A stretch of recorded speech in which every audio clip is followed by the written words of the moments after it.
One bad decision robbed him of cricket history, then surgery destroyed his career at just 33. You're 90 runs away from making cricket history. You've just scored 500s in a row, something no one has ever done before. You need just 10 more runs to make it 6. Then the umpire makes a call that changes everything.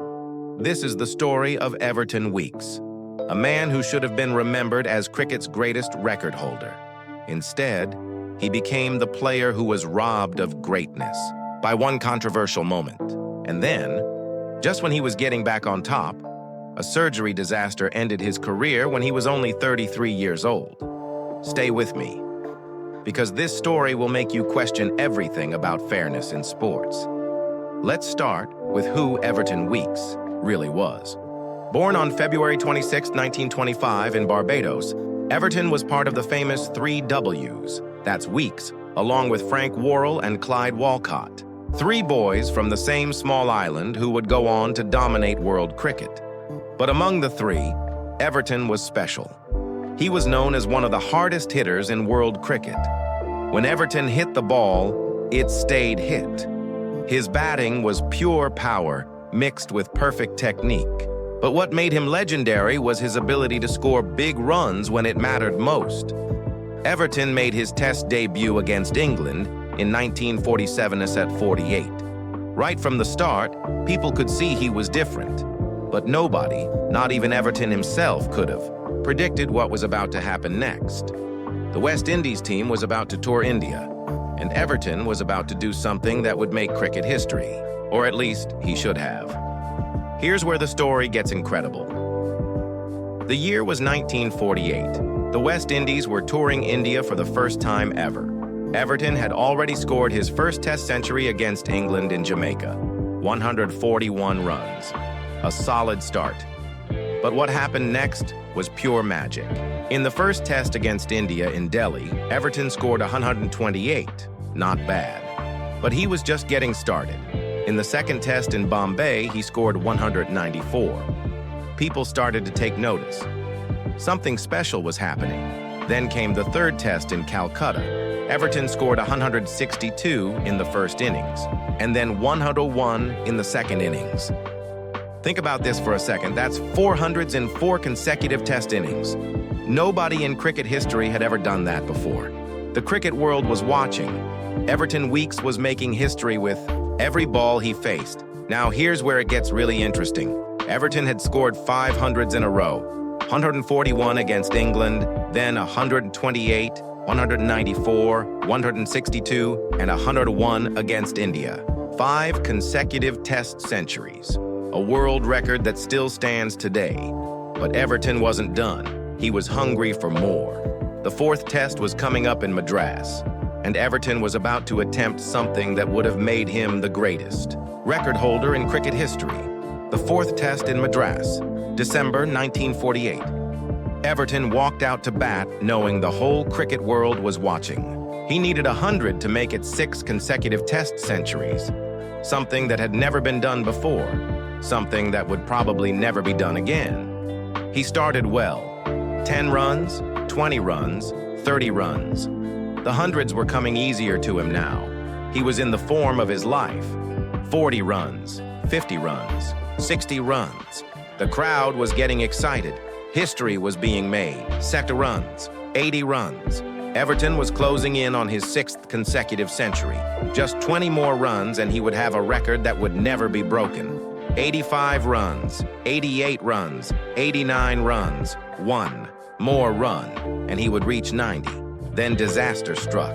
Everton called for a single. He ran down the pitch. The ball was thrown to the wickets, and the square leg umpire raised his finger. Run out. Everton Weekes was out for 90 runs. But here's the thing. Nobody, and I mean nobody, thought he was out. The decision was controversial from the moment it happened. Years later, Everton himself would describe it as rather doubtful. That's cricket speak for the umpire got it completely wrong. 10 more runs. That's all Everton needed. 10 runs that would have given him 6 consecutive Test centuries, a record that would have stood forever. Instead, he was robbed of greatness by one bad decision. Think about how cruel that is. Everton had done everything right. He had trained hard. He had scored run after run. He had broken barriers and set records.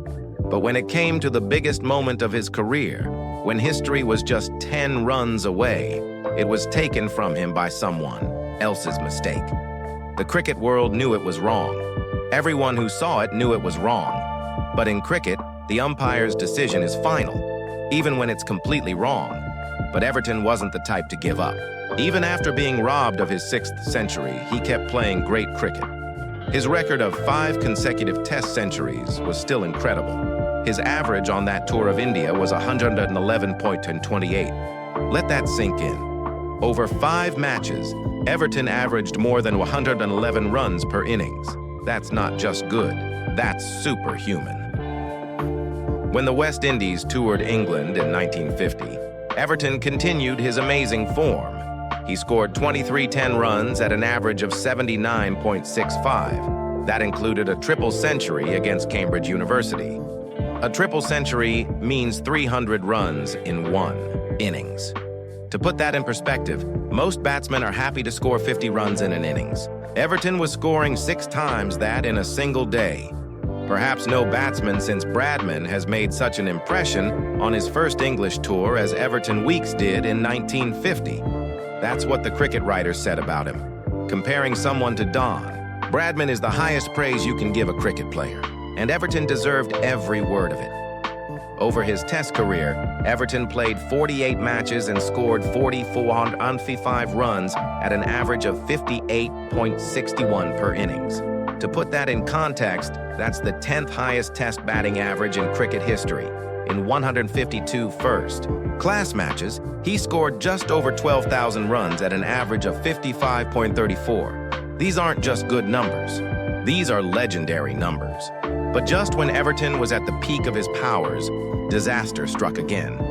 And this time, it wasn't an umpire's bad decision. This time, it was his own body that betrayed him. In 1957, during the Tour of England, Everton's performances started to suffer. His Tour of England was blighted by poor health. Aside from a gutsy 90 on a lively Lord's wicket when he was struck a painful blow on the hand, he disappointed. But the real problem wasn't his hand, it was his thigh. Everton was increasingly troubled by a thigh injury. At first, it seemed like a minor problem, something that rest and treatment could fix. But as the months went on, the injury got worse, not better. Against Pakistan in 1957-58, Everton returned to form briefly. But the thigh injury was becoming a constant problem.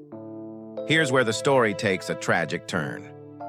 Remember, this is 1957. Medical science wasn't what it is today. Doctors thought they could fix Everton's thigh problem with surgery. Everton, desperate to continue his career, agreed to go under the knife. He trusted the doctors to make him better. He trusted the surgery to get him back to the cricket field. But sometimes, trust isn't enough. The surgery was a disaster. Instead of fixing Everton's thigh, it made everything worse. After an unsuccessful operation, Everton realized his cricket career was over. Just like that, one bad surgery and a legend was forced to retire. He was only 33 years old. In cricket terms, that's young. Players today regularly play into their late 30s and even early 40s. But for Everton, the surgery disaster meant his career was finished. Think about the timing of this tragedy. Everton was still one of the best batsmen in the world. He was still capable of scoring big runs. He still had years of great cricket left in him. But because medical science failed him, all of that potential was wasted. A persistent thigh injury forced him to retire relatively prematurely. He was 33 and had played 48 tests. In a different era, with better medical treatment, who knows what records Everton might have set. The cruel irony is that just as Everton was being forced to retire, cricket was entering a golden age. Players like Gary Sobers were just making their mark. The game was becoming more global, more popular, more lucrative. But Everton couldn't be part of any of it. His career ended just when cricket was about to explode into the worldwide phenomenon it is today. Even after retiring from Test cricket in 1958, Everton continued playing first-class cricket until 1964. His final first-class match was against Trinidad and Tobago in Port of Spain, where he scored 19 and 13. But those small scores tell the story of a great player struggling with injuries. In his final innings, Everton passed 12,000 first-class runs. Even struggling with injury, even past his prime, Everton was still achieving milestones. But think about what might have been if that surgery had worked. If medical science in the 1950s had been as advanced as it is today, Everton could have played for another decade. He could have been part of the great West Indies teams of the 1960s. He could have mentored young players like Viv Richards and Brian Lara. He could have set records that would never be broken. Instead, his career was cut short by circumstances beyond his control. First, by a bad umpiring decision in Madras, then by a surgery that went wrong. Everton Weekes was a victim of bad timing, born in an era when umpires' decisions couldn't be reviewed, playing in a time when medical science wasn't advanced enough to save his career. After his cricket career ended, Everton didn't disappear. He became a successful coach, manager, and even an ICC match referee. He coached the Canada team that played in the 1979 World Cup. He served cricket in whatever way he could. But coaching isn't the same as playing. Managing isn't the same as scoring centuries. Everton's true gift was with a bat in his hands, and that was taken away from him too early. The recognition came eventually. Everton was knighted in 1995, becoming Sir Everton Weekes. All three of the famous 3 Ws received knighthoods. The cricket world never forgot what they had achieved. But by then, Everton was 70 years old. The knighthood was recognition for what he had done, not what he could still do. Sir Everton Weekes lived to be 95 years old. He died on July 1st, 2020, as the last surviving member of the 3 Ws. He lived long enough to see cricket change completely. He saw technology come into the game.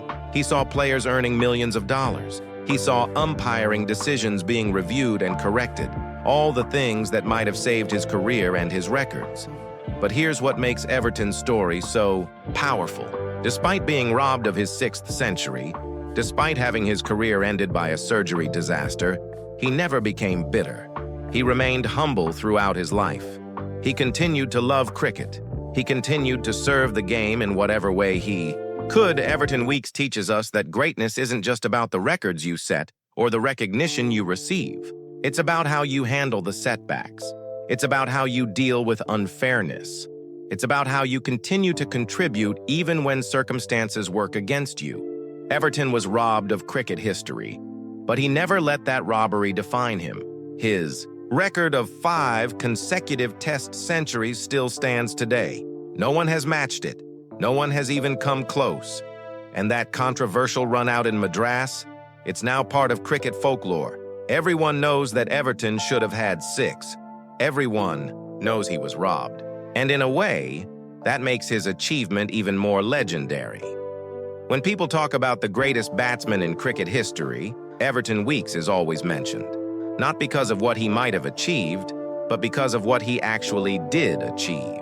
Despite the bad decisions, despite the surgery disaster, despite everything that went wrong, Everton Weekes was still one of the greatest players who ever lived. And maybe that's the real lesson of his story.